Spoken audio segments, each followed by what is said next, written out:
Lou Brutus, Jolly Karlsson from Bad Omens joins me now. Good to see you. How you holding up? I'm doing great. Great. Thank you for having me. The shows and the touring of late have been just insane for you guys. In particular, I would love to talk about a series of gigs you did at the Dome in London, which to Mhm. begin with was probably far too small of a venue for you guys to be doing in London at this point. Yeah, that's probably the headliner for us there. Like it was a little bit too small.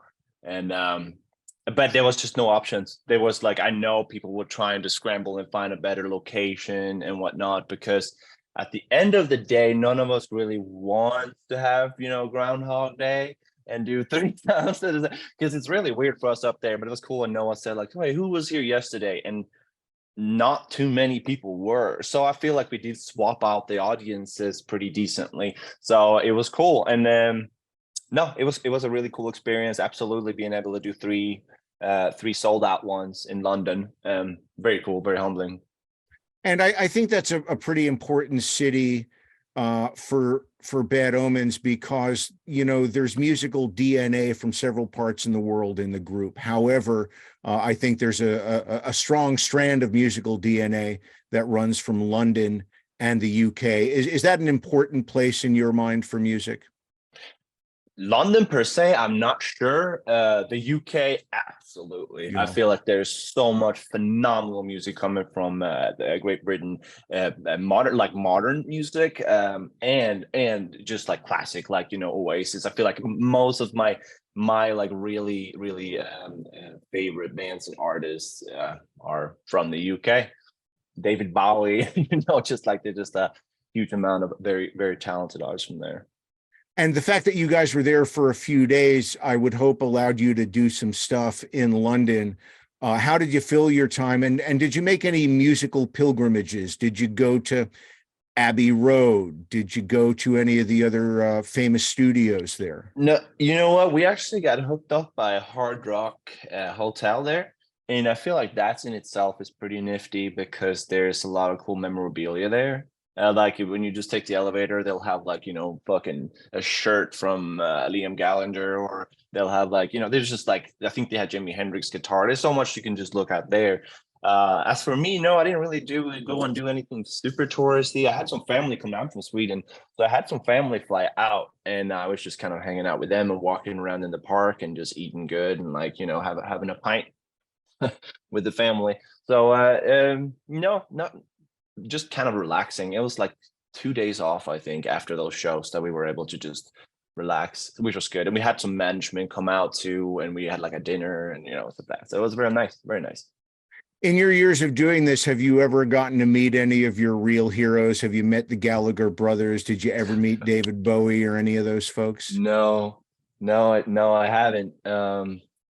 I don't know how that would go down. And like some of them I just really, really love the music, but I'm like personally like, come on, man, like you get your shit together and like stop being I like for instance, I heard a rumor that Oasis might go back together. I think it was one of my guitar tech is actually from England.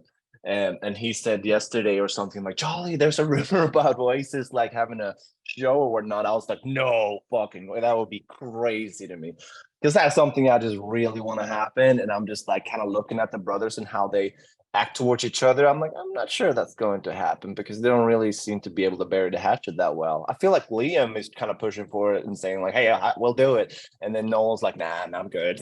I'm like, come on, man. It's not for you. It's for us at this point. um, but no, not really. That would be the coolest of things. One thing I would love to speak to you about is Mhm. Sweden, where you are originally from. I think folks are finally starting to realize how important Sweden has been to not just rock music, but popular music in general for like half a century now. And not Yeah. just, ABBA. There have been producers and writers from Sweden going back all of this time that folks just had no idea about. Tell me what it's like growing up there. Tell me what it's like being a musician from there, and tell me how you feel about how Sweden has sort of conquered the world in many ways.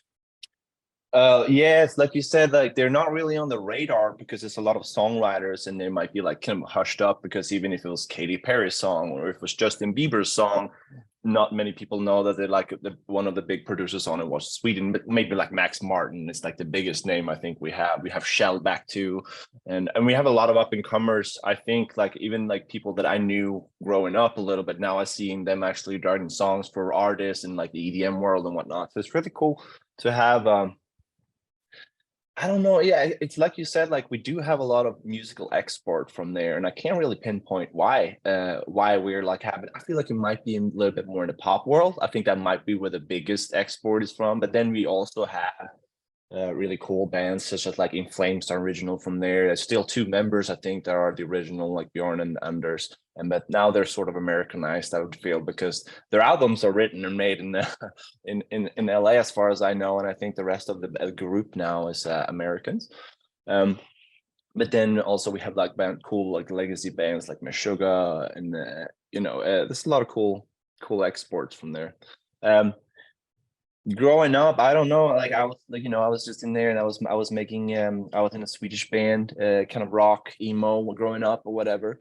And that's just kind of how I learned how the touring world worked and how like, oh, we got to write our own music. How do you do that? How do you go about writing everything? And then you learn by doing. So that's what happened. I wrote music for that band, and then whenever we got a little older, or they got some of them just wanted to do their life, so to speak, like, hey, I want to become a park carpenter and I want to do this now, and electrician, and I was always just like, oh, I want to do this, obviously that's all I want to do.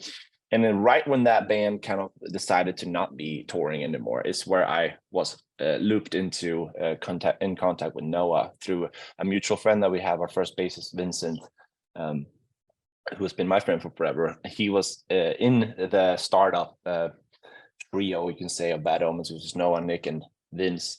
And then he brought me in, like, hey, I got a dude from Sweden who can write and do cool shit. I talked to Noah and I was just like, hey, yeah, what do you got going? That sounds really fun. And he had heard about my band in Sweden. So it's kind of easy to be like, oh, I've heard your band. I really like that. That's really cool. And so I basically just sat down and I wrote some riffs for him and be like, this was what I could contribute to or whatever. And he says like, cool, that would be cool to have another creative writer. And then that's kind of how I went about. I flew over, I met them, and the first album was pretty crazy because we just went into our drummer's basement and literally wrote the whole thing in a month before we went to the studio with it, which is a very different approach from how we do things now.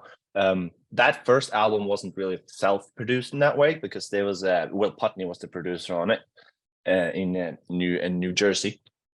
But that experience taught us so much that we felt pretty sure that we could tackle that aspect next time. On the next album 2, so we self-produced that one, and then like I said, learn how to outsource the things that we didn't know about, like and just to have really good creative people help us. So that's kind of how our journey has been, and we really are passionate about being able to be in charge of our own product, so to speak. There's no one above us that says like, nah, I should be like this because I'm the musical expert here. It's like, that's us, like whatever we feel like this is what goes, and it's cool to have the last word on your own music, so to speak. And I think it's taken us pretty good places, especially with this last album, which we're really, really fond of and really think we did a really good job on. So we were trying to what do you call it, pat ourselves on the shoulder on this one. It's like, good job. And yeah, that's pretty much where we are right now. It's I mean, to me, this time has been flying because I've been out doing this. It's just been music. It's been writing and touring, especially the last 2 years now, or ever since the pandemic.